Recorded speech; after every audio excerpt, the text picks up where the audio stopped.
Hola, bienvenido a este video. En el día de hoy vamos a hacer una explicación sobre voltaje, corriente eléctrica y resistencia. Primero vamos a recordar el concepto de voltaje desde electrostática, que si yo tengo una carga puntual Q fija en el universo, esa carga Q iba a generar un campo eléctrico alrededor de sí mismo. Cuando yo colocara una carga Q del mismo signo a una distancia RA, en ese campo las dos cargas iban a experimentar una fuerza de repulsión conocida como la ley de Coulomb, que es esta fuerza que vemos acá.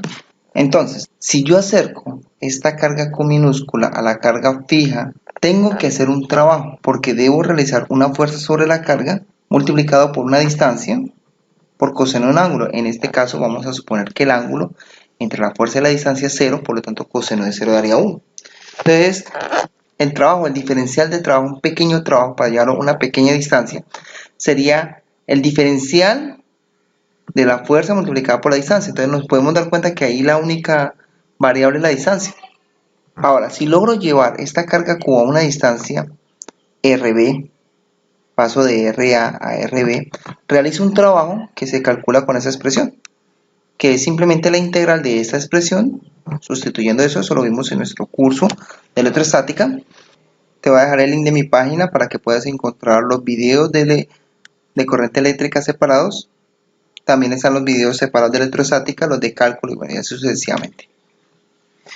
Entonces, si yo realizo un trabajo sobre la carga, como la energía no se crea, no se destruye, solo se transforma, pues la energía que yo gasté para llevarla hasta acá se almacena en la carga como energía potencial eléctrica. Energía potencial se refiere a que en el momento que yo la suelte, ella por sí misma va a empezar a alejarse, es decir, va a tener energía para realizar un trabajo. En este caso el trabajo es desplazarse lejos de la carga Q porque experimenta una fuerza de repulsión. Entonces este trabajo va a ser igual a la energía que se almacena en el cuerpo, con la diferencia que vamos a suponer que trajimos la carga desde el infinito hasta un punto RB, que lo vamos a representar por R. Sería la cantidad de energía que va a tener la carga para moverse libremente en el momento que se suelte. Entonces, esa sería la energía eléctrica. Ahora, ¿qué es el potencial eléctrico? Como lo vemos en el curso de electrostática, es la cantidad o la razón de la energía potencial almacenada en la carga dividido por la carga eléctrica. En palabras más simples, el potencial eléctrico se podría entender como la cantidad de energía que tiene un coulomb de carga. Por ejemplo, 110 voltios significan de que un coulomb de carga tiene entre todos ellos una energía de 110 julios. Si está en un campo eléctrico, entonces cuando se suelte va a tener 110 julios de energía para desplazarse. Ahora, ¿qué es la diferencia de potencial eléctrico? Entonces la diferencia de potencial eléctrico, como lo dice la palabra, es la diferencia de dos potenciales eléctricos, de dos como estos, de dos puntos diferentes, vamos a llamarlos A y B. Por eso se llama voltaje entre dos puntos, entre A y B. Entonces, si yo veo que hay una diferencia de potencial eléctrico de 110 voltios, ya hablándolo en corriente eléctrica, entre dos extremos, entonces yo puedo pensar que en un extremo hay 110 y en el otro puede haber 0.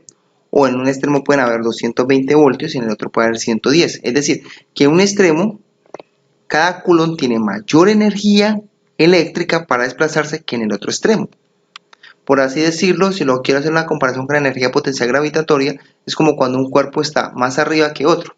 Entonces, cuando un cuerpo está en un segundo piso, tiene mayor energía potencial gravitatoria que uno que está en el primer piso. Vamos a explicar ese mismo concepto con el agua. Vamos a suponer que eso es un tanque. Entonces, estos dos extremos, hay una diferencia de energía potencial gravitatoria. Lo mismo pasa con la corriente eléctrica en un circuito, suponiendo de que ese sea el circuito, que esos son los extremos de la batería. De un sistema eléctrico cuando conectamos en la casa. O sea, hay un polo positivo y uno negativo. Negativo, positivo, viceversa. Si hay energía potencial gravitacional, en el caso del tanque, el agua va a fluir a mayor velocidad, a mayor energía potencial gravitacional va a fluir más rápido. Y el caudal del agua, es decir, la cantidad de agua, no solamente va a depender de la velocidad, sino del área del tubo. Entonces el caudal va a depender del área del tubo y de su velocidad. Similar pasa en corriente eléctrica. La cantidad de corriente que fluye, que es una cantidad de electrones que se mueven a través del conductor, va a depender del conductor, entre más grande más más corriente puede moverse del voltaje y de la resistencia. Ahorita hablamos sobre la resistencia. El primero del voltaje. Entonces, el voltaje es similar a la energía potencial gravitacional. Entonces, entre estos dos, la velocidad del agua se va a mover más acá que acá. Entonces, yo puedo pensar que si los dos tubos son iguales, este mueve más caudal de agua que este. Por lo tanto, este se va a desocupar más rápido que este. Suponiendo pues de que el suelo sea acá, ¿no? Entonces, la cantidad de agua que se mueve, lo que llamamos caudal en hidrodinámica, lo que vamos a entender como corriente eléctrica, la cantidad de electrones que pasan por unidad de tiempo. El voltaje, haciendo la analogía con eso, sería la diferencia de potencial de energía gravitacional. Entonces, entre más alto, mayor energía potencial gravitacional. A más voltaje, más energía, mayor energía eléctrica tiene cada coulomb de carga. Suponiendo con voltaje, si yo tengo dos conductores iguales de la misma resistencia y uno lo someto a 110 voltios y el otro lo someto a 50 voltios, el de 110 voltios, ese conductor va a experimentar mayor corriente eléctrica que el otro, porque hay mayor voltaje. El voltaje se asemeja a la energía gravitacional, en el caso del tanque. A mayor energía gravitacional, mayor fluido del agua, a mayor voltaje, mayor fluido de electrones. Entonces, si acá hay 110 voltios, estaríamos diciendo de que cada coulomb de carga, si se deja liberar, tendría 110 julios de energía para desplazarse a través del conductor y buscaría el voltaje más bajo. O sea, así como el agua va de una energía potencial alta a una energía potencial baja, lo mismo haría los electrones en un voltaje. Entonces, la ley de Ohm habla de que voltaje es igual a corriente por resistencia. Sería la cantidad de energía que tiene cada coulomb de carga. Ahora, ¿qué es la resistencia? La resistencia eléctrica es una propiedad que tiene cada material. No todos los materiales permiten que el voltaje le mueva a los electrones en su capa de valencia, ¿sí? Porque los electrones están ahí en el conductor. El voltaje lo que hace es hacer que se muevan esos electrones, eso se conoce como velocidad de arrastre. Pero hay materiales que, por así decirlo, aferran mucho sus electrones, entonces no permiten de que fluyan tan rápidamente.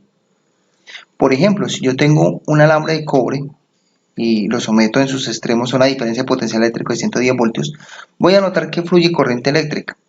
Pero si lo cambio por una barra de caucho, voy a notar que no fluye corriente eléctrica.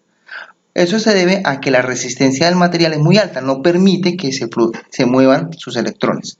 Si lo quiero pensar con el ejemplo del tanque del agua, aquí vemos el tanque del agua y vamos a suponer que en su interior hay una obstrucción, es decir, hay un material ahí, mugre o lo que se quiera pensar, o se puso el tubo más delgado. Entonces, esa resistencia es eso, es una reducción del caudal del agua que no permite que el agua pase libremente, que impide ese flujo del agua. Entonces, aquí la energía potencial sería el voltaje, tiende a hacer que el agua fluya, suponiendo que abramos acá, tiende a fluir, pero la resistencia es ese impedimento del material para que los electrones fluyan. La resistencia se mide en ohmios, la corriente se mide en amperios y el voltaje se mide en voltios. Ahora, todo material tiene resistencia, pero no quiere decir que por el hecho de que tenga resistencia los electrones no van a fluir. Lo que pasa es que tienden a hacer que los electrones fluyan más lentamente. Sí, pueden haber materiales conductores con 10 ohmios, 15 ohmios, tienen resistencia, pero fluyen los electrones. Pero hay materiales que tienen resistencia muy alta, que no permiten que los electrones fluyan. De esta manera, espero que hayamos comprendido el concepto de voltaje, corriente y resistencia eléctrica. En mi siguiente video vamos a explicar cómo utilizar el multímetro para calcular voltajes, resistencias y corriente eléctricas, y en el siguiente vamos a ver circuitos en serie y en paralelo. Te invito a que te suscribas a mi canal de YouTube y muchas gracias por ver el video.